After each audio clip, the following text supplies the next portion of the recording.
Action Motorsport vous est présenté par la Capitale Assurance Générale, l'assureur québécois des motocyclistes. Et Motojournal, le magazine numéro 1 des motocyclistes québécois.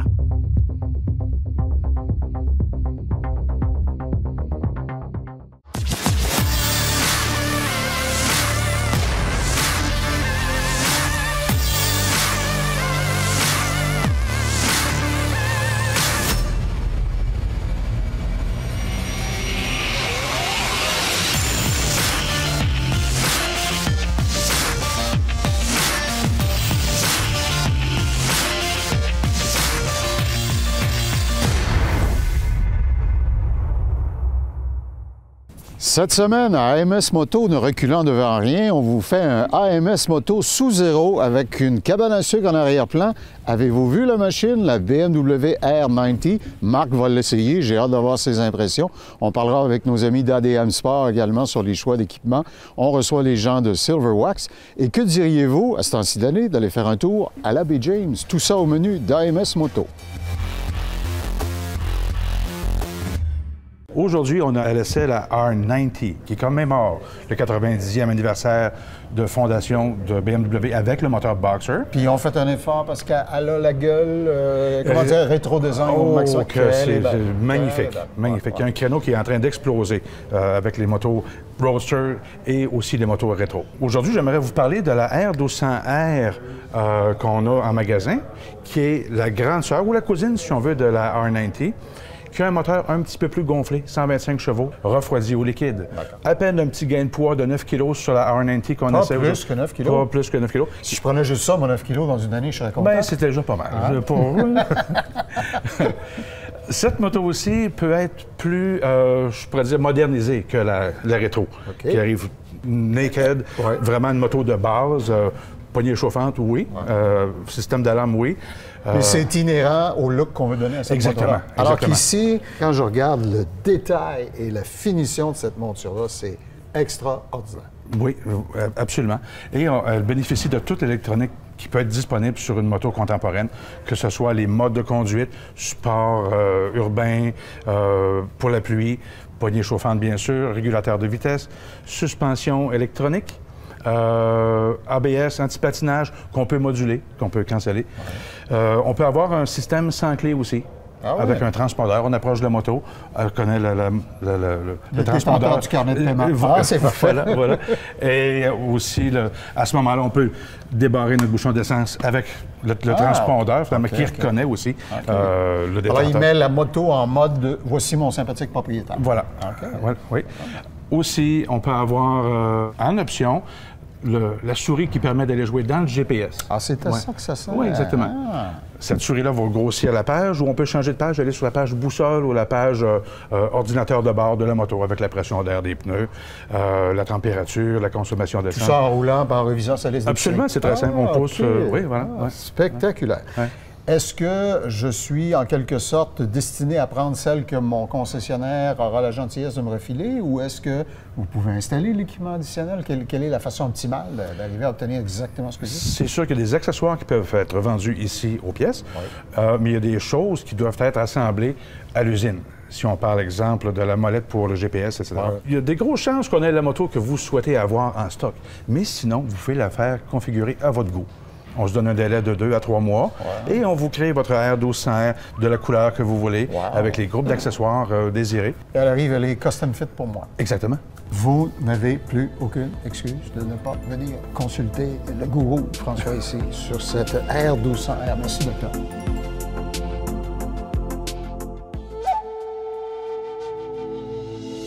À AMS Moto, cette année, on vous entretient bien sûr du défi, du challenge que plusieurs d'entre nous chérissent, celui de faire la route de la Baie James. Mes invités pour en parler, Steven Pomerleau, directeur marketing Tourist Baie James et Iyo Ishii, et Dan Boucher, qui a fait l'expérience, qui est comme nous, un motocycliste heureux avec des mouches entre les dents, et qui va nous parler de son expérience tout à l'heure. Au kilomètre 6, lorsqu'on entreprend cette fameuse route vers la Baie James, on arrive à une espèce de poste d'accueil. Oui. Qu'est-ce qui se passe là, Steven? Donc, c'est le bureau d'accueil touristique et d'information. Donc, c'est là qu'on s'enregistre finalement. Donc, il y a une guérite, puis là, il y a un préposé à l'accueil. Donc, on s'enregistre, on dit notre destination. Puis grâce à ça, ben, ils vont savoir que vous êtes sur la route, puis c'est quoi votre itinéraire un peu. Donc s'il arrive un cas de force majeure, quelque chose, ben, ils savent que vous êtes environ à telle place sur la route. D'accord, d'accord. On a beaucoup parlé de la planification avec Dan du voyage tout à l'heure. J'imagine que même si on veut tout planifier, quand on arrive dans un point de service comme celui-là, on apprend des choses qu'on n'avait pas imaginées ou il y a une foule d'informations additionnelles sur les spécificités touristiques aussi, sans doute. Là. Les préposés vont vous donner là, des informations supplémentaires. Donc, les conditions de la route, y a-t-il de la construction, y a-t-il quelque chose de spécial? Donc, ça permet d'entrevoir le voyage. Donc, s'il y a des choses qui risquent de perturber mon itinéraire si bien planifié, c'est là que je vais pouvoir affiner mon emploi du temps. Tu l'as fait l'expérience, Dan, tu es arrêté là. Est-ce que ça t'a inspiré quelque chose de plus à ajouter sur ton voyage en disant? Oui, ben moi j'ai arrêté pour me présenter puis m'inscrire. Puis en même temps, j'ai rentré pour aller voir si j'avais des spots et des petites affaires à aller virer, qui n'est nécessairement pas sur mon itinéraire que j'avais pensé. Des fois, on ne sait pas tout. Là. Puis tu as découvert des choses? Oui, on a trouvé un beau spot, c'est le camping Lac Matagami. On arrêtait là. Il y a un beau lac sur le bord de la plage, on serait cru quasiment à Cuba. C'était vraiment beau. J'ai eu le droit à une belle température aussi, ça l'a aidé. Là. Une impression de Cuba en se rendant à la baie James. C'est pas à tous les jours qu'on voit ça. Une question, beaucoup de gens, quand ils partent sur un périple comme celui-là, ils se disent « je suis en sécurité, j'ai mon cellulaire, j'ai mon GPS ». Forcément, quand on s'éloigne des grands centres, est-ce qu'on a la continuité du service tout le long du trajet? Non, c'est ça, le service cellulaire est pas disponible partout, donc il est à 2-3 endroits, mais il ne faut pas se fier à ça. Mais il y a des téléphones d'urgence là, à chaque tant de kilomètres, donc sur la carte, c'est important de les identifier. Donc, ils sont tous identifiés sur les cartes routières. Donc, il y a les avantages de la civilisation, à bien des égards, mais il n'y a pas de photoradar. Hein? C'est ce qu'on comprend dans ce secteur. Vous voyez, mesdames, messieurs, quelle merveille. Les gars, on vous retrouve la semaine prochaine. On va explorer d'autres aspects de cette formidable excursion qui est celle d'aller en moto à la baie James.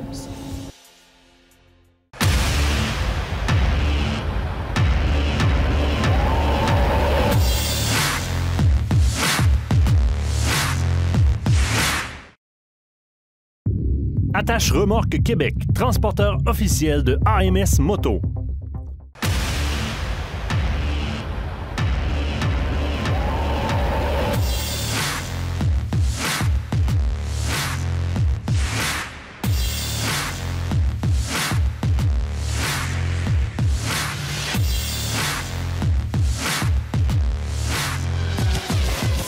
C'est le début de la saison, vous en avez la preuve. On va essayer une moto qui est, si j'utilisais la langue de Shakespeare, sweet. Voilà pourquoi on le fait, Marc, devant une véritable cabane à sucre. Puis il vente, puis ça prend des gars chauffants. Mais c'est une monture intéressante, la BMW R90, qui est une espèce de, ce que j'appellerais ça, une édition commémorative d'une certaine façon. C'est un peu un hommage aux 90 ans de BMW, qui est en 2013. D'accord. Donc de 1923-2013. C'est l'année qu'ils ont sorti le proto, l'idée de cette R90 qu'on a finalement eu en concession l'an passé. Moi, j'appellerais ça un café roadster. Café roadster. C'est pas un café racer, c'est un roadster, mais d'inspiration café. OK. C'est de mon cru. Fais-nous faire le tour un peu. C'est... Quand tu dis qu'il y a beaucoup d'électronique et tout ça, oui, c'est injection électronique, mais il n'y a pas d'assistance électronique sur cette moto. Il y a l'ABS, bien sûr, standard sur toutes les BMW. Mais tu n'as pas les gens anti-patinage, puis une multitude d'ajustements électroniques. Exactement. C'est pas sa tasse de thé. L'ajustement de suspension, en avant, il n'y en a pas. En arrière, précharge et détente. C'est le bon vieux boxeur, justement, refroidi, air et huile. C'est le dernier de la race. Ça, faut que tu m'expliques ça pour ceux qui ne sont pas familiers avec cette technologie. Bien sûr, c'est refroidi à l'air, mais tu m'expliquais qu'il y a des chemins de circulation d'huile à l'intérieur des composantes du moteur qui envoient tout ça au refroidisseur à l'avant, l'échangeur. C'est un peu le même principe que le Preston. Mais c'est l'huile du moteur qui remplit cette fonction. Ah, c'est intelligent. C'est ce que Suzuki avait beaucoup popularisé avec les premières générations de GSX. Ah, les Japonais. OK. OK. Puis tu as, je vois que tu as ce qu'ils appellent un amortisseur de direction. Ouais, je cherchais le bon mot français. En anglais, steering damper, comme tout le monde dit. Grosse fourche inversée, c'est assez massif. C'est le même format que sur la S1000 RR, sauf qu'on n'a pas les ajustements. OK. Freinage double devant, bien sûr. Brembo très puissant. Donc, les journées comme aujourd'hui qui fait très froid, que l'asphalte est très froide, il faut faire attention, c'est sûr qu'il y a l'ABS, mais ça freine. Puis je vois qu'ils ont les canalisations gainées d'acier inoxydable, donc qui empêchent la détente du caoutchouc, meilleure adhérence des freins. Exactement. Est-ce que la position de conduite C'est comme je disais tantôt, c'est une position roadster. Donc, les poignées, le guidon est très large, on a une bonne emprise, ça tombe bien en main, donc il n'y a pas de courbature au dos, on est assis vraiment droit. On est exposé au vent, c'est sûr. On va le voir tout à l'heure avec l'essai outil. Bonne chance. Le sel, très beau look de sel, mais l'épaisseur, ça donne un petit avant-goût du confort. Il y a une petite concession, là. C'est ça. Mais je vois. Ça va dans la ligne de la moto. Puis il y aurait, j'imagine, quelqu'un qui voudrait spontanément, mettons, rajouter des sacoches, quelque chose comme ça, pourrait probablement, le modèle du souple qu'on pourrait acheter par-dessus. Oui, toujours. Toujours, hein, ça resterait. Les options, ben, c'est un antivol, les poignées chauffantes. Que tu n'as pas aujourd'hui, mais j'ai mes bons vieux gars chauffants. Oui, OK. Qui sont très efficaces. Marc nous a fait essayer l'année passée. Ça marche. Ah, ça chauffe. Ça marche, c'est pas tant pas. Les deux choix de réservoir, on va en avoir un brossé au complet parce que le gris, c'est pas de la peinture. C'est de l'aluminium qui a été essuyé avec un abrasif, le genre SOS. Puis j'ai cru voir en concession l'autre fois que tu peux même avoir le réservoir avec l'authentique filet de soudure sur le centre. J'ai vu les petits détails que tu me soulignais tout à l'heure. La fameuse rondelle BMW, elle est même encavée à l'intérieur du phare avant. Voilà, imaginez. Le silencieux, c'est intéressant sur cette moto parce que c'est un silencieux Akrapovic. Se fier à la réputation d'Akrapovic, c'est pas les plus silencieux. Ça donne un petit son fun. Un petit son intéressant. Je ne m'occupe pas assez pour exciter un fonctionnaire, mais du SAQ, j'entends, mais juste assez pour vous faire plaisir. Alors, Marc, n'écoutant que son courage, va chevaucher la machine et on aura ses impressions de conduite dans quelques minutes.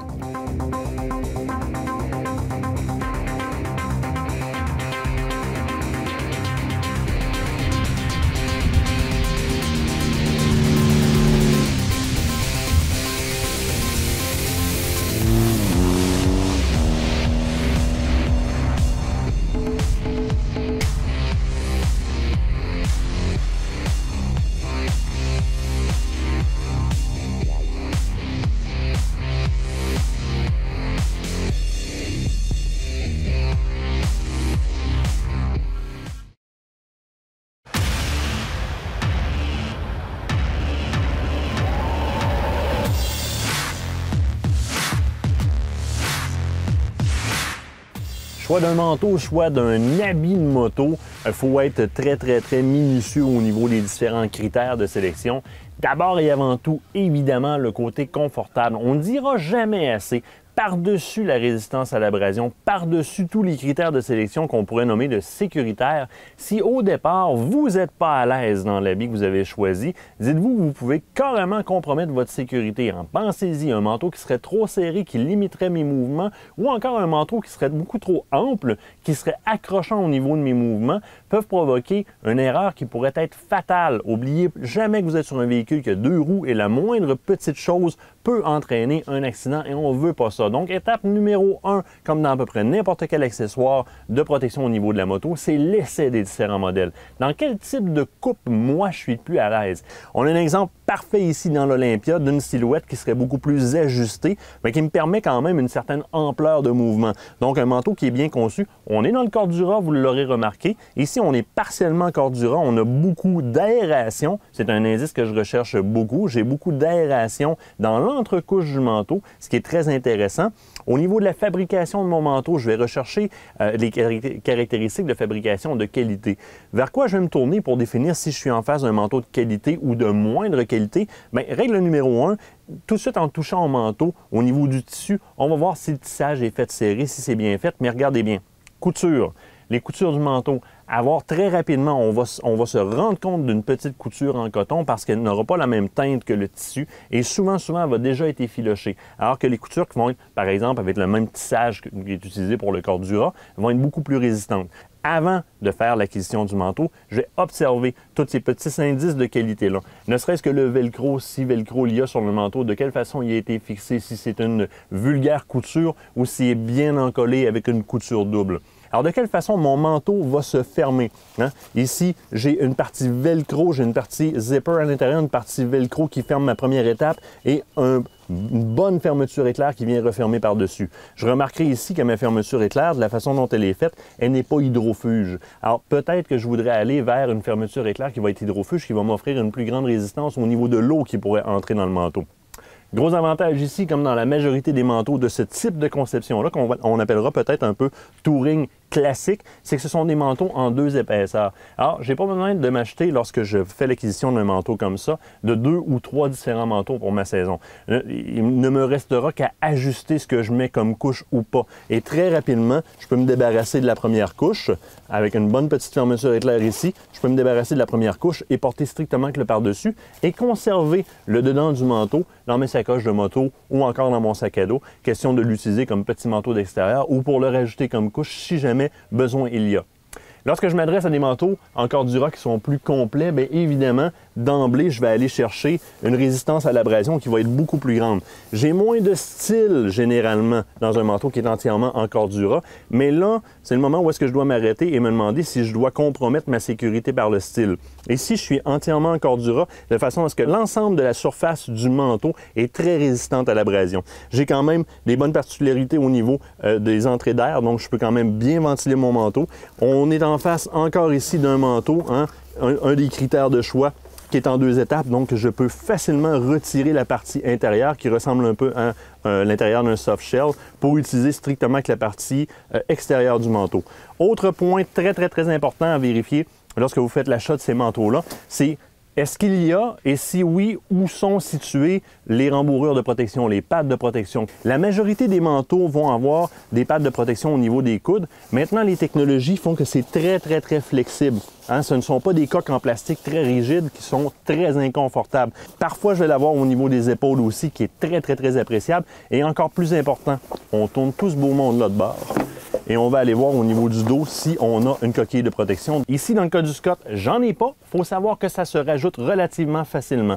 Dans le cas de l'Olympia que je vous ai présenté, lui a déjà une protection dorsale de base. Dans l'ensemble, vous pouvez trouver des accessoires pour rajouter, pour changer, pour régénérer ces pads de protection-là. Où est-ce qu'on trouve ça? Bien, c'est ici où est-ce que j'ai trouvé les 2 manteaux. Chez ADM Sport, je suis du côté de Québec. Il y a aussi une succursale du côté de Saint-Hyacinthe. Et gênez-vous pas d'aller voir sur le site Internet. Au-delà de 100 $, c'est livraison gratuite. Gardez le contact sur la route avec ADM Sport.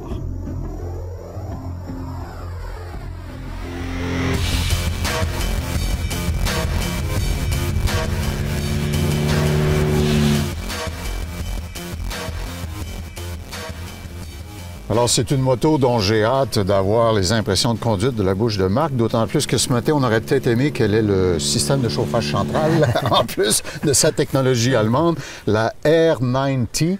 Alors, impression, docteur? C'est sûr qu'aujourd'hui, la température est en bas du point de congélation. On n'a pas pu la rouler comme j'aurais voulu en température estivale. Donc, on ne peut pas aller chercher le maximum de garde au sol comme on fait d'habitude. Il faut être prudent, comme on le dit toujours, nos téléspectateurs. Froid, asphalte froide, c'est le bon cocktail. Poussière un peu à terre, petit gravier, là, ouais. Oui, mais côté motorisation, le couple, on parle de 88 livres de couple à 6000 tours. Pour ce poids-là, c'est appréciable. Ça tire en lâchant l'embrayage, pas de problème. Il n'y a pas d'antipatinage, comme on disait tout à l'heure, mais ça reste que c'est coupleux. Réaction instantanée. Là. Oui. Je te suivais en voiture tantôt, puis je te voyais prendre beaucoup d'avance. Puis en plus, avec la Krapovic qui donne un très beau son, c'est amusant à jouer avec les rapports. On monte, on descend, on s'amuse. Plaisir dans la vie. Pourquoi s'en priver? En termes freinage, tout ça, elle a l'air extrêmement bien équipée pour réagir de façon adéquate. Pour une moto de 222 kg tout plein fait, les freins s'arrêtent dans des distances raisonnables pour la grosseur de la moto. Mais aussi, ils sont très prévisibles. OK. Donc, il n'y a pas de surprise. Pas de choc, là. Non. Puis les suspensions, par exemple, c'est un petit peu du côté rigide comme suspension. En arrière, on peut jouer un petit peu avec l'ajustement. En avant, c'est tel quel. Tout ce qui est allemand pêche toujours du côté de la fermeté. S'ils ont un choix à faire, c'est pas mal toujours ça. Mais c'est pas une moto de tourisme. C'est une moto, comme je disais tantôt, c'est un café... Café Roadster. C'est un donc, nouveau terme que Marc a inventé puis qui sied parfaitement à ça. On se promène avec la moto, on se fait du plaisir, mais c'est pas une moto pour faire des longues distances. On peut l'équiper en conséquence, mais dans la gamme BMW, il y a d'autres motos qui sont expressément conçues pour ça. Je vais te demander de regarder dans ta boule de cristal. Comment crois-tu que ça affecterait la conduite si tu avais un passager ou une passagère à l'arrière? C'est quelque chose que je n'ai pas essayé. Normalement, j'ai toujours un volontaire ou une volontaire sur les petits tests avant l'essai routier. C'est ainsi, les volontaires étaient absents. Qui étaient au club de motoneige ou à la cabane à sucre. C'est sûr que pour des courtes distances, il ne devrait pas avoir de problème. Ouais. Du long cours, la selle, il se fait une selle confort. Elle est très belle, mais beaucoup plus étroite. Qui serait plus adaptée là, au confort du passager. Qui va se présenter pour dire « j'en veux une, j'en veux une » d'après toi, si tu faisais le portrait robot de l'acheteur qui va être parfaitement satisfait? C'est quelqu'un dans mes âges et plus, donc entre nos deux. Oui, d'accord. Donc, merci. Qui est intéressé justement par le look Roadster, qui aime le BMW. Le côté classique du boxer. Oui, la simplicité aussi là, du moteur.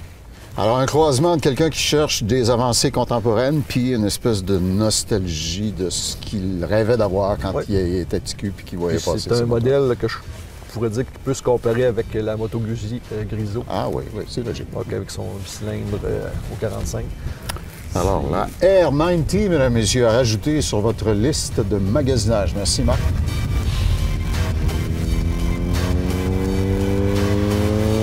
Cet essai routier vous a été présenté par Moto Vanier. Laissez-vous entraîner dans le monde passionnant de la moto. C'est normal avec l'investissement financier et l'investissement émotif que vous avez dans votre monture. Vous voulez qu'elle soit plus spectaculaire, plus raffinée que les autres.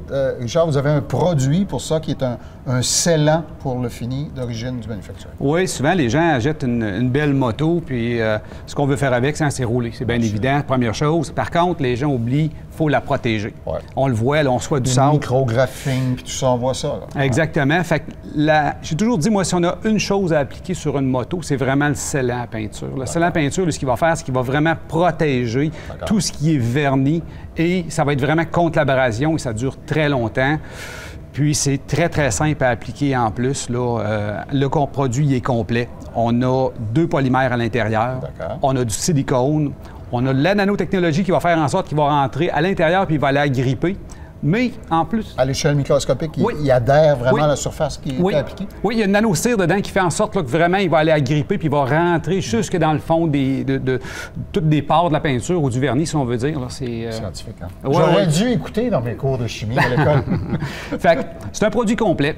On le pose, on peut en poser une fois. L'important, c'est d'en poser au moins une fois durant la saison. On peut en poser, si on veut, à toutes les semaines, si ça nous intéresse. C'est vraiment simple. On met une couche mince, on l'applique, mais il faut la laisser sécher pendant 30 minutes au moins.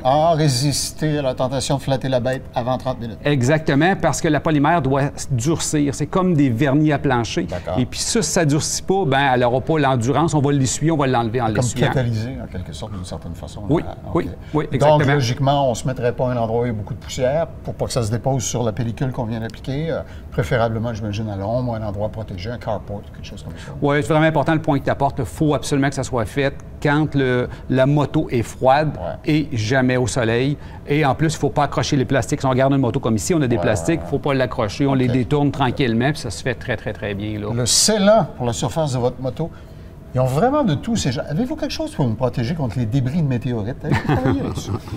Ce volet esthétique vous a été présenté par les produits Silverwax. Silverwax, des produits de haute qualité, conçus, fabriqués et testés au Québec.